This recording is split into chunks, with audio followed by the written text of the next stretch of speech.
Bem, nosso estudo de hoje está no Evangelho de Mateus, capítulo 18, versículo 8. Portanto, se a tua mão ou o teu pé te escandalizar, corta e atira para longe de ti. Melhor te é entrar na vida coxo ou aleijado do que, tendo duas mãos ou dois pés, seres lançado no fogo eterno. Emmanuel vem comentar na lição 108 do livro Caminho, Verdade e Vida, Reencarnação. Unicamente a reencarnação esclarece as questões do ser, do sofrimento e do destino. Em muitas ocasiões falou-nos Jesus de seus belos e sábios princípios. Essa passagem de Mateus é sumamente expressiva. É indispensável considerar que o mestre se dirigia a uma sociedade estagnada, quase morta.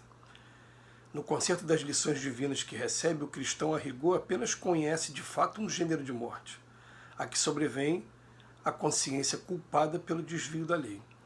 E os contemporâneos do Cristo, na maioria, eram criaturas sem atividade espiritual edificante, de alma endurecida e coração paralítico. A expressão melhor te é entrar na vida representa a solução fundamental. Acaso não eram os ouvintes pessoas humanas? Referia-se, porém, ao Senhor à existência contínua, à vida de sempre, dentro da qual todo o espírito despertará para a sua gloriosa destinação da eternidade. Na elevada simbologia de suas palavras, apresenta-nos Jesus o motivo determinante dos renascimentos dolorosos em que observamos aleijados, cegos e paralíticos de berço, que pedem semelhantes provas como períodos de refazimento e regeneração indispensáveis à felicidade por vindoura. Quanto à imagem do fogo eterno, incerta nas letras evangélicas, é recurso muito adequado à lição, porque enquanto não se dispuser a criatura a viver com Cristo, será impelida a fazê-lo por 1000 meios diferentes.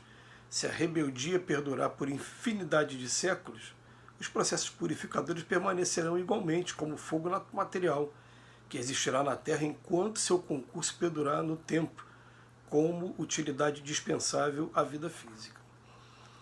Emmanuel, dessa vez, pega um texto que vem falar sobre o escândalo. Se teu pé te escandalizar, corta e atira. Um texto que, na verdade, a gente nunca pode interpretar de maneira literal, como fizeram alguns líderes eclesiásticos ao longo do tempo, mais notadamente um padre que uma vez escreveu um livro, ele dizendo o seguinte, que ele, por se sentir atraído por uma de suas fiéis, ele promoveu no corpo dele mesmo a castração voluntária.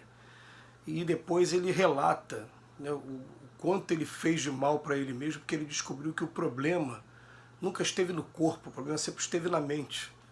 E ele escreveu um livro, né, tratando sobre esse tema e mostrando para a gente que, na verdade, a gente tem que tratar o que nós somos, o espírito, que o corpo, na verdade, vai só manifestar o que a gente tem no espírito, né, o que nós somos de verdade.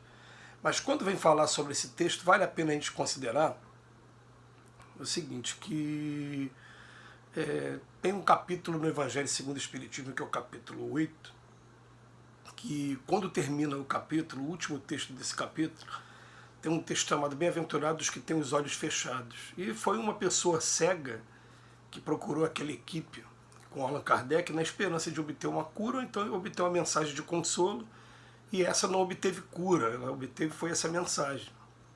E na hora que dá a mensagem, ele fala para ele, né, bem-aventurado aqueles que têm os olhos fechados, porque se o seu olho for motivo de escândalo, é melhor você entrar no reino dos céus sem olho. Ele explica como é que uma pessoa pode nascer cega.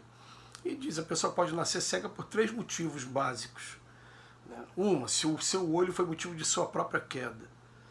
O suicídio, por exemplo, está dentro desse primeiro exemplo. Se a pessoa se suicidou, o que ela promoveu propositalmente ao seu corpo, marca também o corpo espiritual. Se marca o corpo espiritual, quando a gente tiver que voltar para a experiência na matéria, a gente traz a marca do que a gente fez com a gente. Então Chico Xavier é bem direto, procurem aí, quem tiver curiosidade, entre no YouTube e bota lá, Chico Xavier interrogado pastor evangélico no programa Pinga Fogo. Um pastor muito querido da época também, ele fez uma pergunta para o Chico sobre reencarnação, e no segundo momento da resposta, o Chico fala, eu vi suicidas que se enforcaram e renasceram de berço. ou paraplégico ou tetraplégico, de acordo com a lesão que promoveram na sua coluna.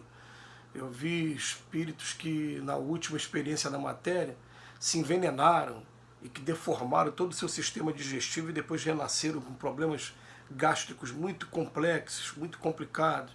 Eu vi espíritos que se afogaram e renasceram com enfisema pulmonar ou problemas respiratórios graves também. Eu vi espíritos que se enforcaram, o enforcamento já falei, né, e lesionaram a coluna vertebral. Eu vi espíritos que deram tiro no crânio e que, de acordo com a região onde acertaram, pode ter renascido cego, surdo, louco. Quer dizer, você promove o sofrimento através do teu corpo fica marcado e depois te mostrando aí, né, a dor que você promoveu nele. E Emmanuel, ele tem um parágrafo que ele fala mesmo, ele fala que essas pessoas pedem as provas, pedem semelhantes provas com um período de refazimento e regeneração indispensáveis à felicidade por vindoura. Então nasce trazendo essa marca. Então um deles é o suicídio. A outra, a segunda, é quando a gente faz mal para as pessoas, a gente não desconfia disso, né? Se eu pegar uma arma de fogo que agora der um tiro em alguém, eu vou promover dor naquela pessoa, posso promover até a desencarnação dela, mas a marca fica no meu perispírito, no meu corpo espiritual. Então daqui a pouco eu vou estar trazendo as marcas em mim do que eu fiz com as outras pessoas. Vou ter oportunidade de me redimir, vou, porque o Pai o tempo todo ele nos dá a oportunidade, ele é misericordioso o tempo todo. Mas a gente deixa a marca na gente. E o terceiro exemplo que se fala lá no capítulo 8 do Evangelho, que eu estou citando, ele fala assim, que aqueles que pelo complexo de culpa, não foi ele que fez diretamente, mas ele se sente culpado por aquilo. Eu impus às vezes um trabalho muito duro, uma situação qualquer para alguém, e alguém se machucou com aquilo ali, e eu me senti culpado. Eu também marco o meu corpo espiritual. E assim as pessoas nascem. Dessa maneira, até Emmanuel, num momento, ele fala assim, gente, Deus não quer a dor. Se ele não quisesse a dor, ele não deixava a gente inventar anestesia, os antibióticos da vida. A dor é humana, quem provoca a dor, quem busca a dor é o ser humano, né? Mas é uma maneira de explicar, né, por que acontece, se Deus é justo, por que acontecem esses renascimentos tão dolorosos, essas crianças trazendo problemas tão grandes. A gente prefere não falar dos adultos, falar das crianças, fica mais fácil da gente entender que a criança ali não deu realmente motivo nenhum nessa experiência que estão tendo agora na matéria para estar passando por aquilo. Então, alguns companheiros de outras religiões vão falar que são os mistérios de Deus. Tudo bem, mas os espíritos vêm trazer essa informação para a gente, essa informação para a gente é preciosa. Então ele vem dizer para a gente, em primeiro lugar, entrar na vida, é melhor entrar na vida sem ter um olho, sem ter... É uma das explicações aqui sobre a reencarnação, que a reencarnação é tão discutida e tão debatida por alguns companheiros que não conseguem aceitar de forma alguma, e a gente só espera que eles também não se arvorem donos da verdade, porque quem tem a verdade é Jesus, né? Uma vez eu me lembro assim, com muito carinho de um grupo religioso que eu frequentava em que se criticava a reencarnação. E eu fiquei pensando duas vezes se eu falava ou não. Uns 30 minutos depois eu levantei a mão e falei, eu posso fazer um comentário sobre a reencarnação? Olha, eu fiquei percebendo o seguinte, quem não acredita em reencarnação se baseia em Jesus. Quem acredita também se baseia em Jesus. São interpretações diferentes do mesmo texto, do texto bíblico. E os textos a gente sabe todos quais são. Se João Batista foi ou não Elias, a conversa de Nicodemos com Jesus à noite, está lá no Evangelho de João, capítulo 4.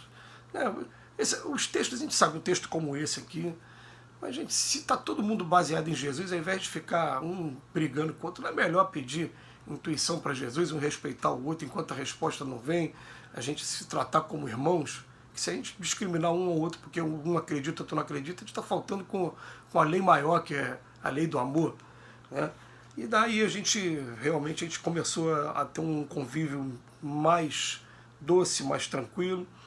Então a mensagem que fica essa expressão, melhor te é entrar na vida, representa uma solução fundamental. Ele traz aqui a mensagem para a gente mais uma vez de que morte para os espíritos significa o quê? A consciência culpada, atormentada pelo remorso, pelo arrependimento do outro lado da vida.